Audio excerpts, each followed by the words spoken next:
Eu servi aquela empresa por 42 anos. Entrei jovem, com as mãos calejadas e o coração cheio de esperança. E saí, sem nenhum aperto de mão. Fui demitido no dia anterior ao que seria o meu último expediente. Nem café fizeram. Nem olharam nos meus olhos. Apenas colocaram uma carta sobre minha mesa com um timbre frio e palavras ainda mais gélidas. Dispensado por reestruturação. Só que o que eles não sabiam é que eu já esperava por isso. E tinha deixado algo guardado, um segredo. Trancado há anos no cofre da empresa. Um cofre que poucos sabiam que existia, mas que continha o bastante para virar o jogo inteiro e afundar quem me pisou. Tudo começou com uma conversa atravessada no corredor. Daquelas que você escuta, sem querer, mas nunca esquece. Eu deveria ter deixado para lá, mas eu conhecia aquele tom. Conhecia o olhar do meu chefe quando mentia. E a partir daquele dia, comecei a registrar tudo. Cada número, cada e-mail, cada reunião com as portas fechadas. Eu sabia que um dia tentariam me apagar da história.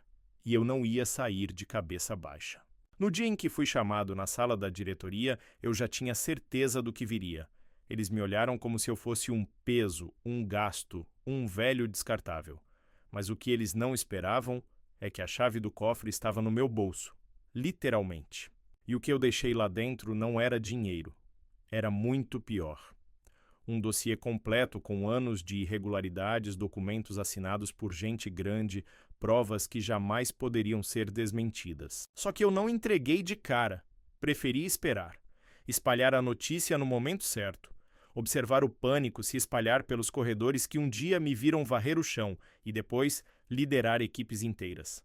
O que aconteceu depois? Ninguém esperava. A empresa virou manchete. Gente que me chamava de tio passou a me olhar como se eu fosse um herói ou um traidor. Só que a verdade é que eu só queria justiça. Essa história não é sobre vingança, é sobre respeito, sobre tudo o que construí em silêncio e que tentaram apagar com uma única assinatura. Agora, se você acha que o segredo do cofre era só papelada, você não faz ideia do que mais estava guardado lá. E nem de quem me ajudou a manter tudo isso escondido por tantos anos. Porque sim, eu tive um cúmplice, e ele estava dentro da diretoria. Comenta aqui de qual cidade você está assistindo e já deixa o like, porque o que eu vou te contar agora vai mudar a forma como você enxerga o mundo corporativo, e talvez até te faça pensar 2 vezes antes de confiar no seu chefe. Meu nome é Osvaldo. Tenho 60 anos, mãos calejadas e a coluna já não é mais a mesma de quando comecei. Foram mais de 4 décadas dentro da mesma empresa. Comecei como auxiliar de limpeza, mas com o tempo fui subindo degrau por degrau. Sem pular nenhum. Não fiz faculdade. Não tinha inglês. Mas tinha algo que, para mim, sempre valeu mais do que qualquer diploma. Palavra. E por mais que o mundo fosse mudando lá fora, dentro daquele prédio eu seguia sendo o mesmo. Chegava antes de todo mundo, saía depois. Nunca faltei sem justificativa. Nunca pedi aumento. Só queria cumprir meu trabalho com dignidade. E no fim de tudo, sair pela porta da frente, com um bolo simples, um relógio de agradecimento e talvez umas palmas. Só que o mundo real nem sempre tem final feliz para quem é correto demais. Nos últimos meses, eu já sentia o clima estranho. Reuniões que antes me chamavam começaram a acontecer sem mim. O novo chefe da área de RH mal sabia meu nome, e os mais novos, bom, esses me tratavam como se eu fosse um móvel antigo. Invisível, mas ali. Aquilo me doía mais do que qualquer dor física. Eu sabia que meu tempo estava acabando, mas esperava ao menos respeito. Afinal, dediquei minha juventude, minha saúde, minha vida inteira àquela empresa. Quando minha esposa ficou doente, eu troquei as férias por folgas picadas. Quando meu filho nasceu, eu já estava no plantão. O casamento, os aniversários, os momentos que eu não vivi, tudo foi sacrificado por aquela firma. Então, quando faltava exatamente um dia para o meu desligamento oficial com direito à minha tão sonhada festa de aposentadoria, eles me chamaram numa sala pequena. Não era a sala do chefe nem da gerência, era uma salinha fria, onde só tinha uma cadeira e um envelope pardo sobre a mesa. Um jovem que eu nunca tinha visto me olhou e disse sem nem levantar os olhos: "Seu contrato está encerrado a partir de hoje." Por questões administrativas, sem olhar nos meus olhos, sem me chamar de senhor, sem sequer dizer obrigado. Aquilo me quebrou por dentro. Me senti um fantasma, um número a ser apagado. Me levantei em silêncio, segurei o envelope com a demissão e caminhei até minha mesa, onde meus colegas riam sem saber de nada. Ninguém percebeu meu olhar parado, meu peito pesado. Mas ali, enquanto todos seguiam suas rotinas como se nada tivesse acontecido, algo dentro de mim despertou. Porque, embora eles achassem que estavam se livrando de mim, na verdade, estavam cutucando algo que eu guardava há muito tempo. E esse algo estava trancado num cofre. Um cofre que só eu sabia abrir. Um cofre que não guardava dinheiro, nem joias, mas que guardava a história suja da empresa, escrita por eles mesmos. Eu nunca fui de guardar mágoa, mas naquele dia eu não guardei só mágoa, eu guardei provas. E foi aí que tudo começou a virar. Não era a primeira vez que tentavam me fazer de bobo. Há uns 6 anos, ouvi sem querer uma conversa entre 2 diretores no estacionamento da empresa. Eu tinha esquecido meu crachá dentro da sala, voltei pela lateral do prédio e acabei parando perto de onde eles fumavam escondidos. Um deles falava em maquiar relatórios. O outro dizia que o velho do setor técnico nunca ia perceber. Na hora senti que estavam falando de mim. Ou pior, usando meu nome como cortina de fumaça para encobrir coisa feia. Naquele dia, algo acendeu dentro de mim. Resolvi comprar um gravador de voz. Pequeno, barato, mas funcional. Guardei ele dentro da minha pasta. E sempre que via uma reunião estranha ou via uma conversa atravessada, eu ligava o gravador. No começo, era só por segurança. Mas logo, comecei a perceber que aquilo era maior do que parecia. Eram contratos superfaturados, planilhas duplicadas, assinaturas falsificadas e, principalmente, um padrão. Quando alguém começava a desconfiar, era demitido por reestruturação. Foi aí que percebi. Meu destino já estava sendo escrito. Comecei a fazer cópias de tudo. Usei o servidor antigo da manutenção, aquele que ninguém mais acessava, como meu cofre digital. Criei um sistema com senha dupla, criptografado, e deixei instruções com uma única pessoa que eu confiava, a Dona Teresa, secretária da diretoria há mais de 20 anos. Teresa já tinha visto de tudo naquela empresa e sabia que uma hora o teto ia cair. Quando contei a ela o que vinha aguardando, ela não se assustou. Só disse: "Já passou da hora de alguém fazer alguma coisa." Nos anos seguintes, seguimos nosso plano silencioso. Eu ia alimentando o cofre. Ela ia arquivando os papéis que sumiam misteriosamente dos arquivos. Até que um dia ela foi transferida, sem aviso. Alegaram readequação de função. A mesma desculpa esfarrapada que usaram comigo depois. Na semana em que ela saiu, recebi um e-mail anônimo com um print. Nele, uma planilha com desvio de verbas assinado pelo diretor financeiro e no rodapé do e-mail apenas uma frase: "Você é o próximo." Foi quando decidi que não esperaria mais. Preparei um dossiê físico, imprimi as cópias principais e escondi tudo dentro de um cofre esquecido na sala de geradores do prédio antigo, um setor que só eu ainda tinha a chave. Ninguém ia procurar lá, ninguém sequer lembrava que aquilo existia, mas eu lembrava. A cada mês, o clima piorava. Me davam tarefas menores, tiravam meu nome das reuniões, inventavam erros que eu não cometi. Era uma estratégia de desgaste. Queriam que eu pedisse para sair. Só que eu não pedi, apenas observei e esperei. Até que chegou o grande dia, o da minha aposentadoria. Mas em vez de festa, recebi a demissão. E com ela, um estalo. Eu entendi que aquilo não era só contra mim. Era para encobrir algo que estava prestes a vir à tona. Talvez alguém tivesse descoberto meu cofre, ou suspeitado da Teresa. Então eu fiz o que precisava ser feito. Liguei para uma pessoa que devia muito favor a mim. um ex-estagiário que hoje era jornalista investigativo, e apenas disse uma frase: "Tenho um cofre que pode te dar uma capa de jornal, mas você precisa ser rápido."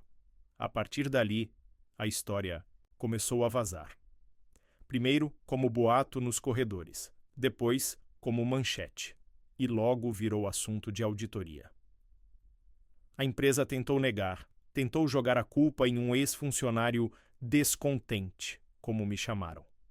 Mas os documentos eram muitos. As provas eram sólidas. E o pior, o nome do presidente da empresa estava carimbado em quase tudo. Mas até aquele momento, ninguém sabia do último envelope. O que estava trancado no fundo do cofre. O que só eu e a Teresa conhecíamos. E esse era o que faria tudo explodir. Os jornais começaram a noticiar na manhã de uma terça-feira. No começo, ninguém na empresa levou muito a sério. Disseram que era fake news, que alguém estava querendo aparecer. Mas bastou o segundo dia para a coisa mudar. O nome da empresa apareceu na capa de um dos maiores jornais do país com uma manchete clara: "Ex-funcionário entrega esquema de fraudes milionárias." E junto da reportagem havia uma linha do tempo detalhada com documentos, assinaturas, planilhas e gravações. Tudo cuidadosamente organizado, tudo impossível de refutar.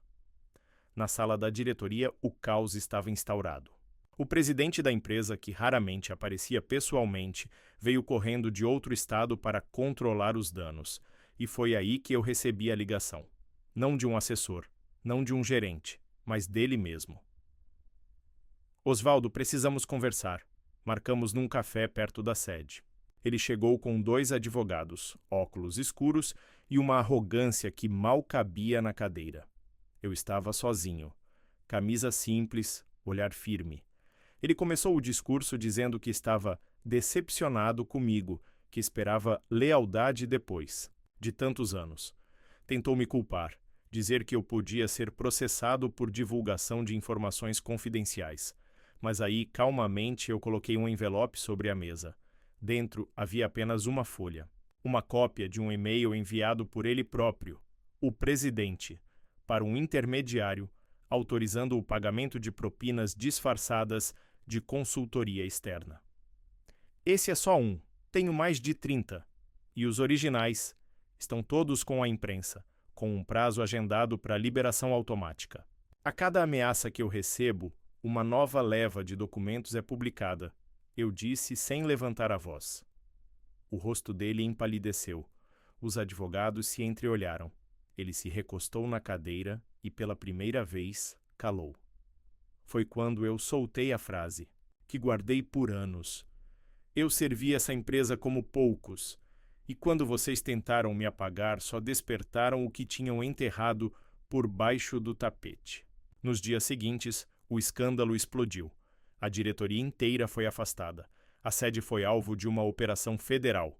Cargos foram congelados e os funcionários, pela primeira vez, começaram a entender o que realmente estava por trás da reestruturação. Aos poucos, mensagens começaram a chegar até mim. Gente que eu nem lembrava mais me mandava agradecimentos. Colegas pedindo desculpa por não terem enxergado antes.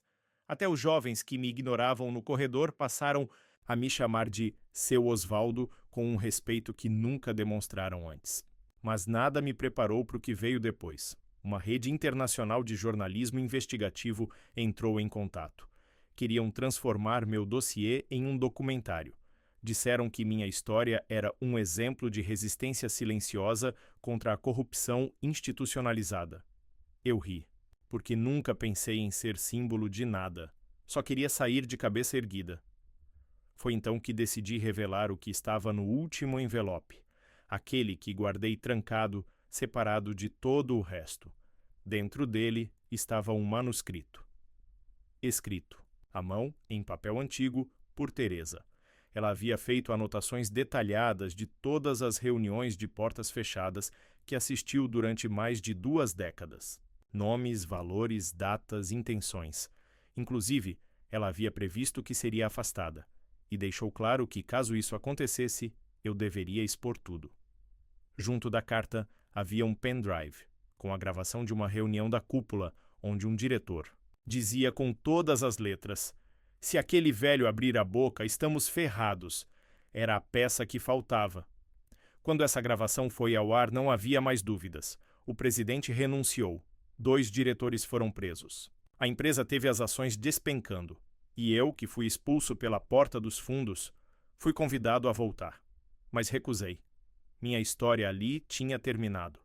Só que eu ainda tinha uma última coisa a fazer: recusar aquele convite para voltar. Não foi fácil. Parte de mim queria entrar naquela empresa, olhar nos olhos de cada um que me ignorou, que me traiu, e mostrar que eu venci.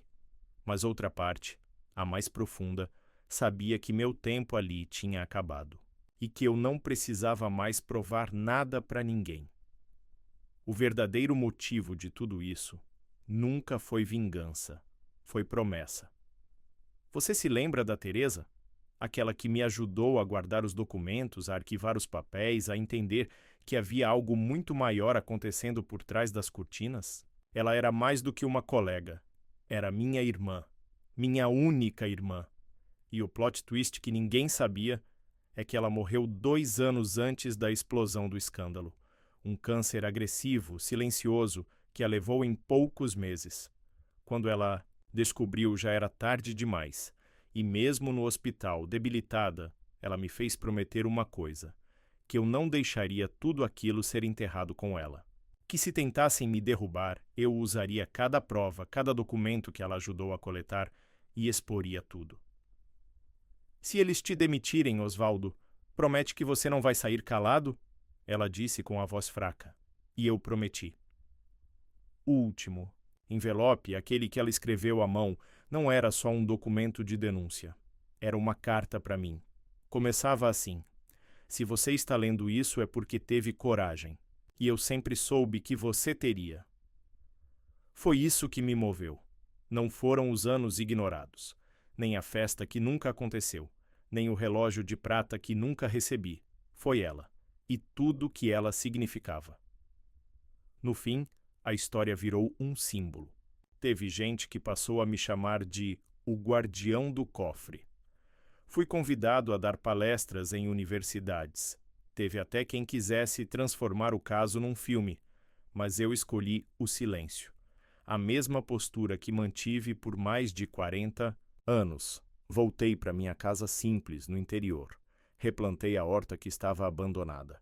Passei a caminhar com meu neto na pracinha todas as manhãs. E comecei a escrever, não para o mundo, mas para mim.